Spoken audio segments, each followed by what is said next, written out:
would have thought Sonic the Hedgehog would be the one to finally understand how to make a video game movie?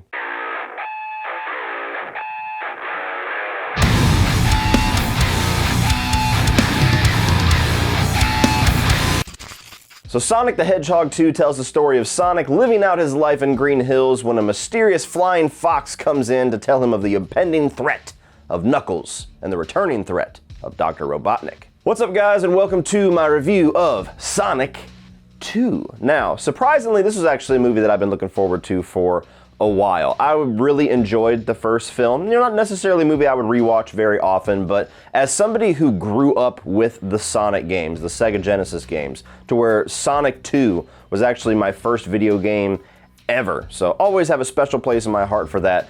I actually really enjoyed how they brought the character to life. Thank God they did the remaster of the look and changed the look of the character and kind of gave the fans what they were clamoring for, because it ended up for the better. And all of the trailers, and especially this poster, really made me excited for this movie because it just gave me a lot of those classic Sega vibes. And I felt like with the success of the first film, they're probably going to be able to learn some lessons, figure out some of the things that didn't quite work that first time around, and with the introduction of Tails, with the introduction of Knuckles, and now with Jim Carrey being able to just go full crazy with his version of Dr. Robotnik, I had a lot of faith that this was at least going to be a very fun time at the movies with my kids. Starting off with the positives, while this is not a slam dunk, this is not one of the best movies of the year, and it's not a 5 out of 5 experience by any means, this is in the conversation for best video game movie ever made, in my opinion, because this does what so many video game adaptations get wrong,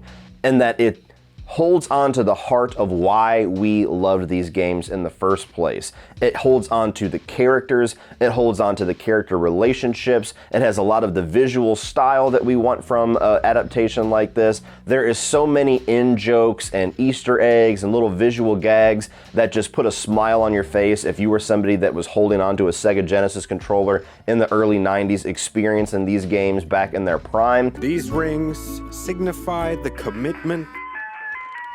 So help me, Thomas! Sorry.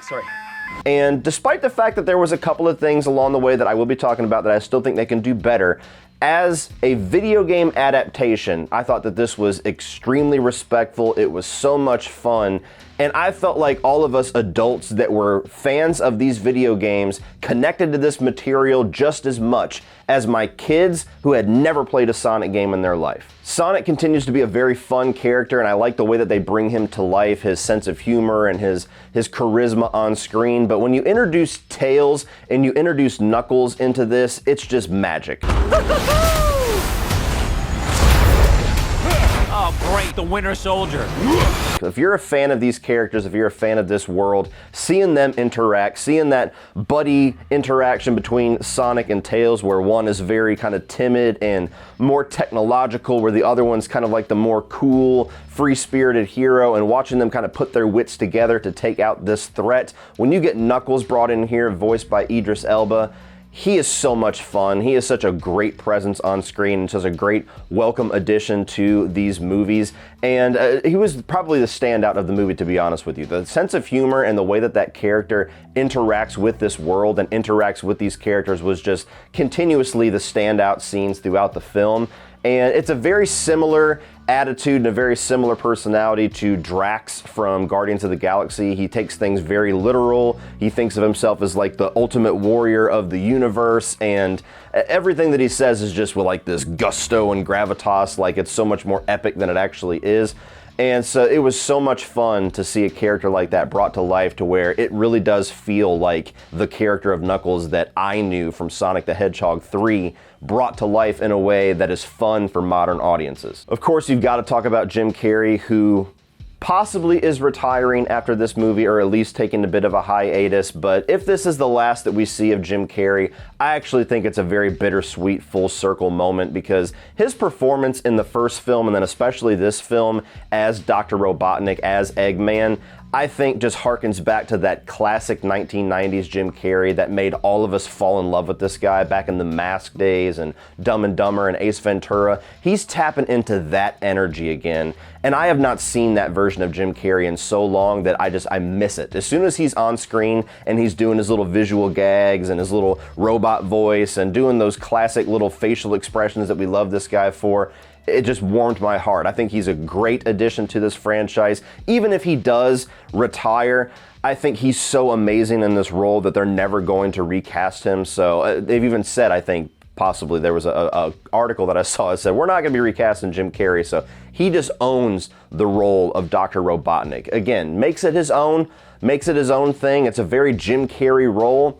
But I can't picture anybody else bringing this character to life now, because now Jim Carrey's take on this character is synonymous with the portly, mustached guy that I used to kick the shit out of back in the early 90s. This movie also has much better pacing, and it has much more excitement than the first film. There's so many chase sequences and fight sequences and action sequences that it really does keep all of your interest as well as the kids' interest going throughout the entire runtime. The first film, I had a bit of a problem with the road movie concept. It just felt like something that Sonic shouldn't be doing. Still had fun with it. There was still some standout moments in that movie, but this one feels much more appropriate as a Sonic the Hedgehog film. We're not quite into like the Green Hill Zones and doing the loop-de-loops and full on in the video game world yet, and I think maybe we might be heading there eventually, but for it being a real-world grounded version of Sonic the Hedgehog, as grounded as you can make that concept, I think this one balances those things so much better. And finally, I actually think the movie's got a lot of heart, and it's got a really good message at its core about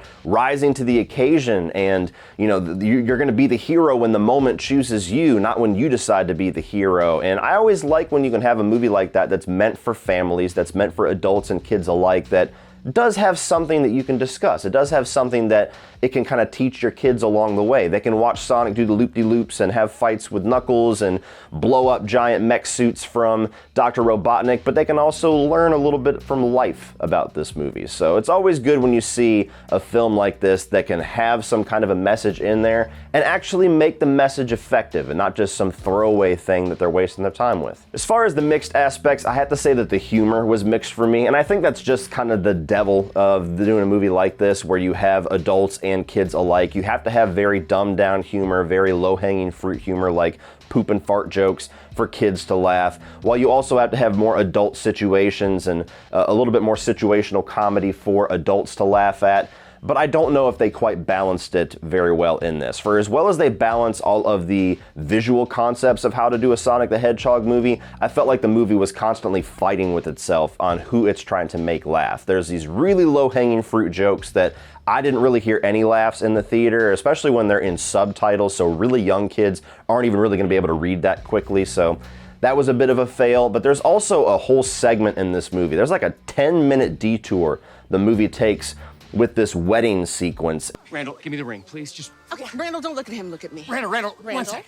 Put the ring on my finger. No, Randall, listen to me. Randall, look at me. Ring on my finger. Randall, give me the ring. Give me just 1 second. Put a ring on it. Is all humor pretty much that only adults are gonna laugh at, to the point to where my daughter was just jumping up and down in her seat and she was pumping her arms whenever Sonic and Knuckles were fighting. And then as soon as it detoured into this wedding sequence, about halfway through it, she turned to me and went, "Dad, when's this movie gonna be over?" And as far as negatives, I do think they need to progress themselves to getting to where this is mostly a movie just about Sonic, Knuckles, Tails, any other of these CGI characters, along with Dr. Robotnik if Jim Carrey in fact comes back.